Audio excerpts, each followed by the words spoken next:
তারা বলে কাজা নামাজ নেই,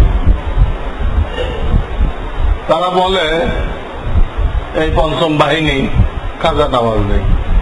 কেন কাজা নামাজ নেই? প্রত্যেকটা হাদিসের কিতাবে কাজা নামাজের বয়ান আছে, কিভাবে সিরিয়াল মেনটেন করতে হবে তার বয়ান আছে। তাহলে কাজা নামাজ নেই কিভাবে? তারা বলছে না কাজা নামাজ নেই। দলিল জিজ্ঞেস করেছে কাজা নামাজ নেই কেন? বলে প্রথম যখন নামাজ কাজা করলো তখন তো সে কাফের হয়ে গেছে। কাফের হয়ে গেল, কাফের দায়িত্বে কোনো নামাজ নেই।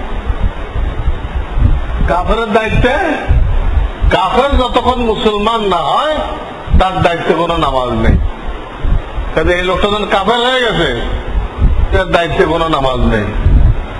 আমার 2-5 বছর পরে যখন কালেমা পড়ে মুসলমান হবে, তো মুসলমান হলে তো পিছনের গোনা মাফ হয়ে যায়।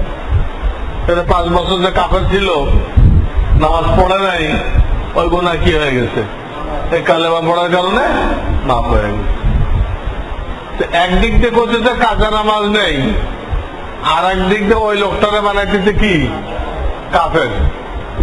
এরকম কাফের হয়ে নামাজ মাফ করাইবেন, এরকম কে আছেন আপনারা?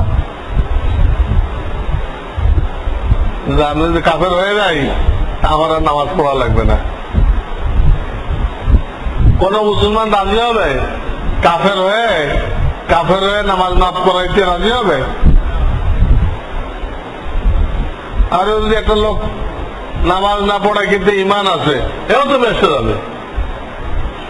একটা লোক অলসতা করে নামাজ পড়ে না, কিন্তু সে নামাজ অস্বীকার করে না, তো তার ইমান আছে, সে ইমানদার, গুনাহগার ইমানদার।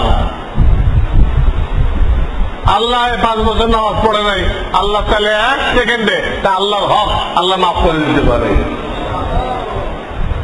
নামাজ পড়ে না, আল্লাহর হক নষ্ট করছে, আমাদের কারো ক্ষতি তো করেনি, আল্লাহর হক আল্লাহ মাফ করতে পারে। কোন মুসলমানের চাবে না যে আমি গুনাহগার মুমিন হইতে রাজি আছি, হ্যাঁ, কিন্তু কাফের হয়ে নামাজ মাফ করতে রাজি নেই। এই লোকগুলো, এই লোকদেরকে কাফের বানায় তারপরে নামাজ মাফ করে দিচ্ছে। এরা মাপ নিতে কেউ রাজি আছে?